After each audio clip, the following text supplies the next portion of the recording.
Selamat datang di channel YouTube Lorong Kelam Stories. Kisah nyata. Bisikan dari tanah pekuburan.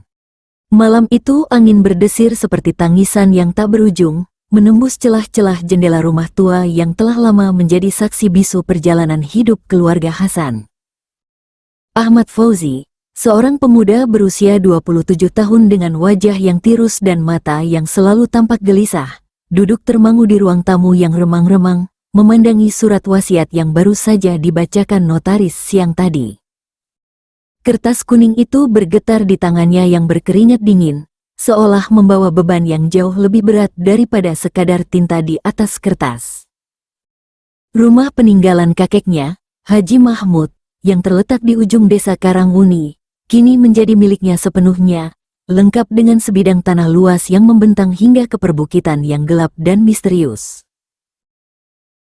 Namun yang membuat Ahmad merasa seperti ada ribuan semut merayap di punggungnya adalah kenyataan bahwa di tengah-tengah tanah warisan itu, terbentang sebuah pekuburan tua yang konon telah ada sejak zaman penjajahan Belanda, dengan nisan-nisan batu yang sudah ditumbuhi lumut tebal dan pohon-pohon beringin raksasa yang akar-akarnya menjalar ke segala penjuru seperti tangan-tangan keriput yang mencengkeram bumi. Mas Ahmad, suara istrinya, Siti Hadijah, yang lembut seperti bisikan angin sore, memecah keheningan yang mencekam. Apakah benar kita harus pindah ke rumah itu? Aku merasa ada sesuatu yang tidak beres dengan tempat itu. Setiap kali aku melewatinya waktu kecil dulu, selalu ada perasaan aneh yang menyelimuti hatiku seperti ada yang mengawasi dari balik pohon-pohon besar itu. Ahmad menatap wajah istrinya yang cantik namun pucat pasi. Mata bulatnya yang biasanya berbinar kini tampak diliputi kecemasan yang mendalam. Siti Hadijah, guru mengaji di madrasah setempat yang dikenal dengan kesabaran dan kelembutan hatinya, kini tampak rapuh seperti daun yang siap gugur diterpa angin kencang. Di sampingnya, kedua anak mereka, Fatimah yang berusia 7 tahun dan Muhammad yang baru berusia 4 tahun, tertidur lelap di sofa. Wajah-wajah polos mereka tampak damai, tidak menyadari kegelisahan yang menghantu kedua orang tua mereka. Kita tidak punya pilihan lain, Dijah, Ahmad menjawab dengan suara serak. Kondisi keuangan kita semakin sulit, dan rumah kontrakan ini sudah tidak sanggup lagi kita bayar. Lagi pula, kakek selalu berpesan bahwa tanah warisan itu adalah berkah yang harus dijaga dan dimanfaatkan dengan baik. Mungkin kita bisa mulai bertani atau beternak di sana. Siapa tahu bisa memperbaiki nasib kita. Namun dalam hati, Ahmad sebenarnya juga merasakan kejanggalan yang sama dengan istrinya. Sejak kecil, ia selalu mendengar bisikan-bisikan tetangga tentang pekuburan tua itu, bagaimana pada malam-malam tertentu, terutama saat bulan purnama, sering terdengar suara-suara aneh yang keluar dari sana, seperti tangisan, tawa, atau bahkan suara orang berdoa dengan nada yang sangat menyedihkan. Beberapa orang pernah mengaku melihat sosok-sosok putih yang berjalan-jalan di antara nisan-nisan, dan ada juga yang mengatakan bahwa siapapun yang berani tidur di dekat pekuburan itu akan mengalami mimpi buruk yang sangat menakutkan. 3 hari kemudian, di pagi yang cerah namun terasa dingin menusuk tulang, keluarga Ahmad akhirnya pindah ke rumah warisan itu. Rumah kayu jati yang kokoh dengan arsitektur Jawa klasik itu sebenarnya masih dalam kondisi yang cukup baik, meski beberapa bagian sudah mulai lapuk dimakan usia. Halaman yang luas ditumbuhi rumput liar dan semak belukar, sementara di kejauhan, sekitar 200 meter dari rumah, tampak jejeran nisan-nisan yang berdiri tegak seperti prajurit-prajurit tua yang menjaga rahasia masa lalu. Hari-hari pertama berjalan dengan normal. Meski Siti Hadijah selalu merasa seperti ada yang mengawasinya dari kejauhan setiap kali ia menjemur pakaian atau menyiram tanaman di halaman belakang. Ahmad sibuk membersihkan rumah dan merencanakan untuk menggarap sebagian tanah yang kosong untuk dijadikan kebun sayuran, sementara anak-anak mereka tampak senang dengan lingkungan yang baru karena bisa bermain dengan lebih bebas di halaman yang luas. Namun ketenangan itu tidak berlangsung lama. Pada malam kelima setelah kepindahan mereka, tepat ketika bulan purnama bersinar terang di langit yang jernih, Fatimah tiba-tiba terbangun dari tidurnya dengan wajah pucat dan mata yang melebar ketakutan. Gadis kecil itu menangis terseduh-seduh sambil berkata bahwa ia mendengar ada orang yang memanggilnya dari arah pekuburan, suara yang sangat lembut dan menyayangi seperti suara neneknya yang sudah meninggal. "Mama, ada nenek-nenek yang memanggil Fatimah dari sana," kata Fatimah sambil menunjuk ke arah jendela yang menghadap ke pekuburan. Dia bilang Fatimah anak yang baik dan harus datang ke sana untuk bermain dengan teman-teman barunya. Siti Hadijah merasakan darahnya seolah membeku. Ia memeluk erat putri sulungnya sambil membaca ayat-ayat suci Al-Quran untuk menenangkan hati mereka berdua. Ahmad yang mendengar tangisan anaknya langsung berlari ke kamar dan ikut membaca doa-doa perlindungan. Namun dalam hatinya ia merasakan firasat buruk yang semakin menguat. Kejadian serupa terus berulang dalam beberapa hari berikutnya. Bahkan Muhammad yang masih sangat kecil juga mulai sering terbangun di tengah malam sambil menangis dan berkata bahwa ada teman-teman yang mengajaknya bermain di tempat yang gelap dan dingin. Yang lebih mengkhawatirkan lagi, kedua anak itu mulai menunjukkan perubahan perilaku yang aneh. Mereka menjadi lebih pendiam di siang hari, seringkali melamun sambil menatap ke arah pekuburan, dan nafsu makan mereka mulai berkurang drastis hingga tubuh mereka tampak semakin kurus dan pucat. Suatu malam, ketika hujan turun dengan deras dan petir menyambar-nyambar di langit yang gelap gulita, Ahmad terbangun karena mendengar suara yang sangat aneh dari arah dapur. Suara itu seperti percakapan beberapa orang, namun dengan nada yang sangat pelan dan bergumam, seolah-olah mereka sedang membicarakan sesuatu yang sangat rahasia dan penting. Dengan langkah yang sangat hati-hati dan jantung yang berdegup kencang, Ahmad mengintip ke arah dapur dan matanya hampir tidak percaya dengan apa yang dilihatnya. Di sana, Fatimah dan Muhammad duduk berhadap-hadapan di lantai dapur yang dingin. Mereka berbicara dengan bisikan sambil menatap ke arah jendela yang menghadap pekuburan. Yang membuat Ahmad merasa seperti disambar petir adalah kenyataan bahwa kedua anaknya itu seperti sedang berbicara dengan seseorang yang tidak kasat mata. Mereka mengangguk-angguk, tersenyum, dan bahkan tertawa kecil seolah-olah ada teman bermain yang benar-benar hadir di sana. "Fatimah, Muhammad, kalian sedang apa di sini?" Ahmad bertanya dengan suara yang bergetar, berusaha menyembunyikan ketakutannya agar tidak membuat anak-anaknya semakin takut. "Papa, kami sedang bermain dengan nenek-nenek dan kakek-kakek baik yang datang dari sana," Fatimah menjawab sambil menunjuk ke arah pekuburan. "Mereka bercerita tentang zaman dulu dan mengajak kami untuk berkunjung ke rumah mereka yang ada di bawah tanah. Katanya di sana banyak mainan dan makanan yang enak." Ahmad merasakan bulunya berdiri. Ia segera menggendong kedua anaknya dan membawa mereka kembali ke kamar sambil terus membaca doa-doa perlindungan. Namun yang membuatnya semakin cemas adalah fakta bahwa istrinya, Siti Hadijah, juga mulai menunjukkan perubahan yang mengkhawatirkan. Wanita yang biasanya ceria dan penuh semangat itu kini tampak selalu murung, sering melamun, dan yang paling menakutkan adalah ia mulai sering berbicara sendiri di malam hari, seolah-olah sedang merespons seseorang yang mengajaknya bicara. Keadaan semakin memburuk ketika Ahmad mulai menemukan jejak-jejak kaki yang aneh di sekitar rumah, jejak kaki yang terlihat seperti milik orang dewasa namun dengan bentuk yang tidak normal, seolah-olah pemiliknya berjalan dengan cara yang sangat aneh atau dengan kondisi kaki yang tidak sempurna. Jejak-jejak itu selalu berakhir di depan jendela kamar anak-anak atau di sekitar dapur, dan yang paling mengerikan adalah jejak-jejak itu selalu basah meski tidak ada hujan, dan meninggalkan bau tanah yang sangat menyengat seperti bau tanah pekuburan yang baru digali.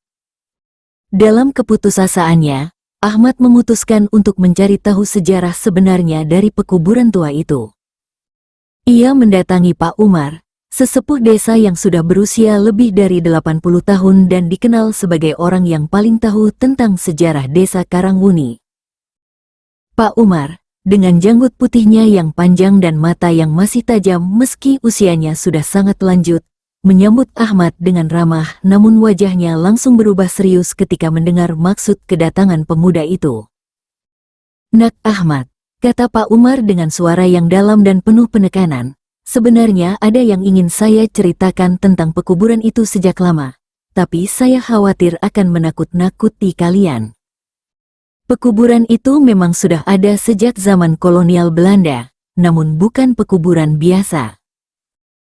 Di sana dimakamkan para korban wabah penyakit mengerikan yang melanda desa ini pada tahun 1918, dan yang lebih tragis lagi, banyak di antara mereka yang dikubur dalam keadaan masih hidup karena pada saat itu belum ada cara untuk memastikan apakah seseorang benar-benar sudah meninggal atau hanya pingsan karena penyakit tersebut." Ahmad merasakan darahnya seolah berhenti mengalir. Ia menatap Pak Umar dengan mata yang penuh horor sambil mencoba mencerna informasi yang baru saja didengarnya. Pak Umar melanjutkan ceritanya dengan nada yang semakin serius dan penuh penyesalan. "Kakekmu, Haji Mahmud, sebenarnya tahu tentang sejarah kelam itu, makanya dia tidak pernah mau tinggal terlalu dekat dengan pekuburan tersebut. Bahkan rumah yang sekarang kamu tinggali itu dulu posisinya lebih jauh dari pekuburan, tapi karena pergeseran tanah dan erosi bertahun-tahun, sekarang jaraknya menjadi lebih dekat. Para arwah yang terkubur di sana konon tidak bisa tenang karena mereka meninggal dalam keadaan yang tidak wajar, dan mereka selalu mencari cara untuk pulang atau mencari pengganti yang bisa menemani mereka di alam baka. Yang paling berbahaya," Pak Umar menambahkan sambil menatap Ahmad dengan tatapan yang sangat serius, "adalah mereka sangat tertarik dengan anak-anak kecil dan wanita yang memiliki hati yang lembut, karena jiwa-jiwa seperti itu dianggap lebih mudah untuk dipengaruhi dan dibujuk. Jika sudah terlalu lama berinteraksi dengan arwah-arwah itu, seseorang bisa kehilangan jiwanya secara perlahan-lahan, hingga akhirnya menjadi seperti boneka tanpa ruh yang hanya menunggu panggilan untuk bergabung dengan mereka." Malam itu, Ahmad pulang dengan perasaan yang campur aduk antara takut, marah, dan putus asa. Ia menceritakan semua yang diketahuinya kepada Siti Hadijah, dan mereka berdua sepakat bahwa mereka harus segera mencari cara untuk melindungi keluarga mereka dari ancaman gaib yang semakin hari semakin kuat. Namun masalahnya adalah mereka tidak memiliki cukup uang untuk pindah ke tempat lain, dan menjual rumah warisan itu juga bukan perkara mudah mengingat reputasi buruk yang melekat pada tanah tersebut. Kondisi anak-anak mereka semakin memburuk. Fatimah dan Muhammad kini hampir setiap malam terbangun dan berjalan ke arah jendela sambil berbicara dengan teman-teman gaib mereka. Yang lebih menakutkan lagi, mereka mulai menolak untuk makan makanan yang dimasak oleh ibunya. Namun anehnya tubuh mereka tidak tampak semakin kurus, seolah-olah ada yang memberi mereka makan dari tempat lain. Siti Hadijah sendiri mulai sering mengalami halusinasi. Ia sering melihat sosok-sosok wanita tua yang berpakaian putih berdiri di pojok-pojok rumah sambil tersenyum dengan cara yang sangat menyeramkan. Dalam keputusasaannya, Ahmad memutuskan untuk meminta bantuan kepada Ustaz Ridwan, seorang imam masjid yang terkenal dengan ilmu agamanya yang dalam dan pengalaman dalam menangani masalah-masalah gaib. Ustaz Ridwan, pria paruh baya dengan wajah yang tenang namun berwibawa, mendengarkan cerita Ahmad dengan penuh perhatian, sesekali mengangguk dan bergumam, "La haula wa la quwata illa billah," dengan nada yang penuh kehusyukan. "Saudara Ahmad," kata Ustaz Ridwan setelah mendengar seluruh cerita, "apa yang sedang kalian alami adalah ujian yang sangat berat. Namun Allah SWT tidak akan memberikan cobaan kepada hambanya melebihi kemampuan mereka. Yang perlu kita lakukan sekarang adalah melakukan pembersihan spiritual yang menyeluruh, baik untuk rumah kalian maupun untuk keluarga kalian sendiri. Arwah-arwah yang gentayangan itu pada dasarnya adalah makhluk Allah juga. Namun mereka tersesat dan tidak bisa menemukan jalan menuju ketenangan abadi karena cara kematian mereka yang tidak wajar." Ustaz Ridwan datang ke rumah Ahmad pada malam Jumat yang cerah, ditemani oleh 2 orang santri senior yang juga memiliki pengetahuan tentang ruqyah dan pembersihan spiritual. Mereka membawa air yang sudah dibacakan ayat-ayat Al-Quran, minyak zaitun yang sudah diberkahi, dan berbagai perlengkapan lainnya yang diperlukan untuk proses pembersihan. Proses pembersihan dimulai dengan membaca surat-surat pilihan dari Al-Quran, dimulai dari surat Al-Fatihah, ayat kursi, surat Al-Ikhlas, Al-Falaq, dan Anas yang dibaca dengan suara yang keras dan penuh penghayatan. Ahmad dan keluarganya diminta untuk ikut membaca doa-doa yang dipimpin oleh Ustaz Ridwan, sementara air yang sudah dibacakan ayat-ayat suci dipercikkan ke seluruh sudut rumah, terutama di bagian-bagian yang menghadap ke arah pekuburan. Yang mengejutkan adalah reaksi yang ditunjukkan oleh anak-anak Ahmad selama proses pembersihan berlangsung. Fatimah dan Muhammad tiba-tiba menjadi sangat gelisah. Mereka menangis dengan keras dan berusaha berlari ke arah jendela sambil berteriak bahwa teman-teman mereka sedang memanggil dan meminta tolong. Siti Hadijah juga mengalami reaksi yang sama. Ia tiba-tiba berteriak dengan suara yang tidak seperti suaranya sendiri, dan mengatakan bahwa ada banyak orang yang tidak mau pergi dari rumah itu karena mereka sudah menganggap tempat itu sebagai rumah mereka juga. Ini adalah pertanda baik, kata Ustaz Ridwan sambil terus melanjutkan bacaan doa-doanya. Artinya proses pembersihan sudah mulai bekerja dan arwah-arwah yang mengganggu mulai merasakan tekanan dari kekuatan doa-doa yang kita baca. Kita harus terus istiqomah dan tidak boleh berhenti sampai proses ini selesai sepenuhnya. Proses pembersihan berlangsung hingga menjelang subuh, dan yang mengejutkan adalah pada saat azan subuh berkumandang dari masjid desa, tiba-tiba saja semua keributan mereda. Anak-anak Ahmad berhenti menangis dan langsung tertidur dengan lelap, sementara Siti Hadijah juga tampak tenang dan mulai sadar sepenuhnya. Di luar rumah, angin yang semula bertiup kencang tiba-tiba menjadi sepoi-sepoi, dan suasana yang tadinya mencekam berubah menjadi damai dan tenang. Malam setelah proses pembersihan, Ahmad bermimpi yang sangat jelas dan menakjubkan. Dalam mimpinya, ia melihat sosok kakeknya, Haji Mahmud, yang sudah meninggal 10 tahun yang lalu. Kakeknya tampak sangat bercahaya dan damai. Ia tersenyum dengan lembut kepada Ahmad sambil berkata dengan suara yang sangat jernih dan menenangkan. "Cucu kesayanganku," kata Haji Mahmud dalam mimpi itu, "kamu telah melakukan hal yang benar dengan meminta bantuan kepada ahli agama untuk membersihkan rumah ini. Arwah-arwah yang selama ini mengganggu keluargamu bukanlah arwah jahat. Mereka hanyalah jiwa-jiwa yang tersesat dan membutuhkan bantuan untuk menemukan jalan menuju ketenangan abadi. Sekarang mereka sudah mendapatkan petunjuk dan bimbingan yang mereka butuhkan, dan mereka akan pergi dengan damai. Yang perlu kamu ketahui, cucu," Haji Mahmud melanjutkan, "tanah warisan ini memang memiliki sejarah yang kelam. Namun di balik semua itu, tanah ini juga memiliki keberkahan yang luar biasa. Jika kamu bisa merawat dan mengelolanya dengan baik, serta selalu menjaga kebersihan spiritual tempat ini dengan rajin membaca Al-Quran dan melakukan sholat berjamaah, maka tanah ini akan memberikan rezeki yang berlimpah untuk keluargamu." Ahmad terbangun dari mimpinya dengan perasaan yang sangat lega dan tenteram. Ia segera membangunkan istrinya dan menceritakan mimpi tersebut, dan mereka berdua sepakat bahwa ini adalah pertanda baik bahwa masalah yang mereka hadapi sudah mulai teratasi. Mereka kemudian melakukan sholat tahajud bersama-sama sambil berdoa memohon perlindungan dan keberkahan dari Allah SWT. Hari-hari berikutnya menunjukkan perubahan yang sangat dramatis dalam kehidupan keluarga Ahmad. Anak-anak mereka kembali ceria dan normal seperti sedia kala. Mereka tidak lagi terbangun di tengah malam dan tidak lagi berbicara dengan teman-teman gaib yang dulu sering mengganggu mereka.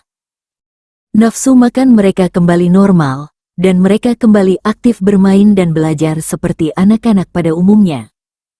Siti Hadijah juga mengalami perubahan yang luar biasa.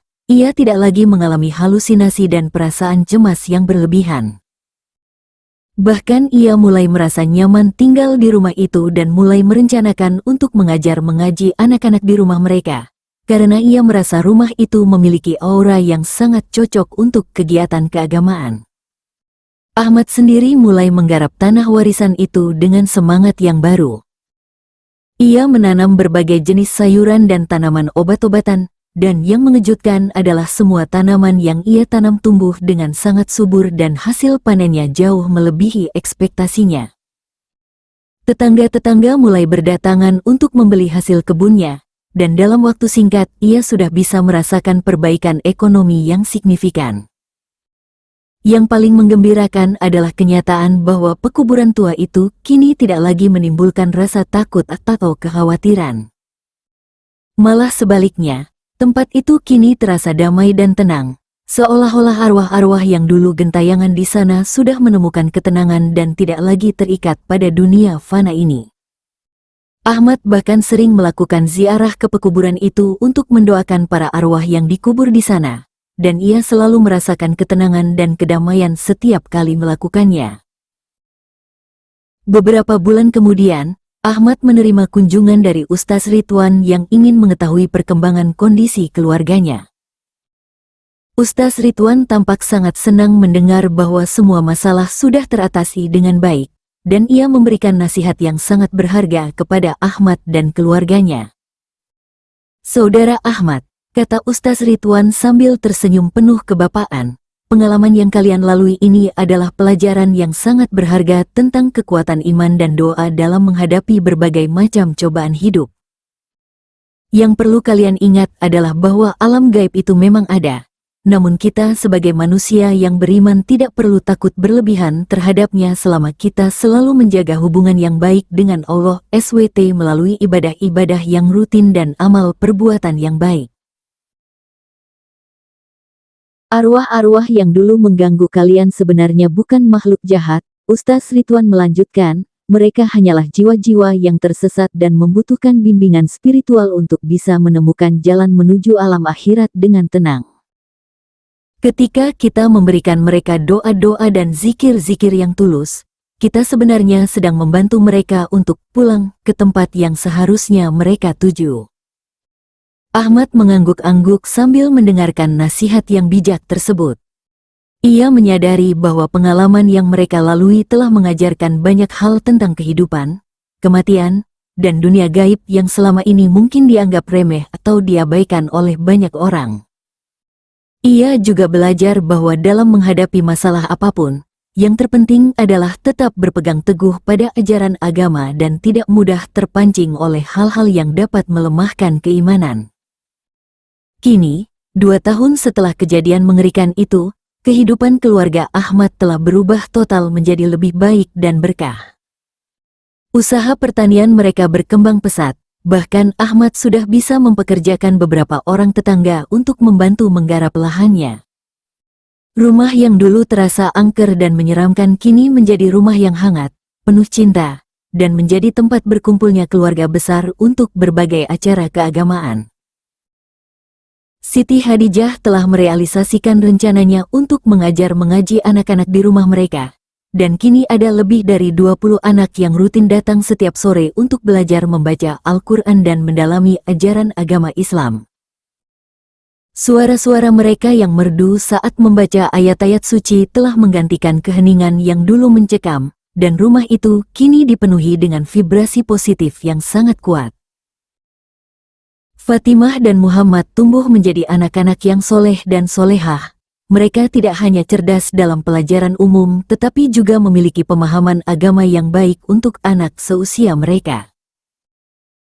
Mereka sering membantu ibu mereka dalam mengajar adik-adik tingkatnya, dan mereka juga sudah bisa memimpin doa-doa ringan untuk keluarga mereka. Yang paling membanggakan adalah kenyataan bahwa Ahmad telah menjadi salah satu tokoh masyarakat yang dihormati di desanya. Pengalaman spiritual yang dialaminya telah membuatnya lebih bijaksana dan dewasa dalam menyikapi berbagai masalah kehidupan, dan banyak tetangga yang datang kepadanya untuk meminta nasihat atau bantuan dalam menghadapi masalah-masalah mereka. Hidup ini memang penuh dengan misteri dan hal-hal yang tidak bisa dijelaskan dengan logika semata. Namun dengan berbekal iman yang kuat dan pengetahuan agama yang benar, kita bisa menghadapi apapun yang terjadi dalam hidup ini dengan tenang dan penuh keyakinan bahwa Allah SWT selalu bersama orang-orang yang beriman dan berbuat baik. Kisah ini juga mengajarkan kita bahwa dalam menghadapi masalah gaib atau spiritual, jangan pernah mencari bantuan kepada dukun atau paranormal yang justru bisa memperburuk keadaan. Tetapi carilah bantuan kepada ulama atau ustaz yang memiliki pengetahuan agama yang dalam dan pengalaman dalam menangani masalah-masalah seperti itu dengan cara yang sesuai dengan ajaran Islam. Semoga kisah ini bisa memberikan pelajaran dan inspirasi bagi kita semua untuk selalu menjaga keimanan dan ketakwaan kita kepada Allah SWT. Terima kasih sudah berkunjung di channel kami, Lorong Kelam Stories. Jangan lupa subscribe dan klik tombol loncengnya agar tidak ketinggalan cerita-cerita menarik lainnya. Sampai jumpa.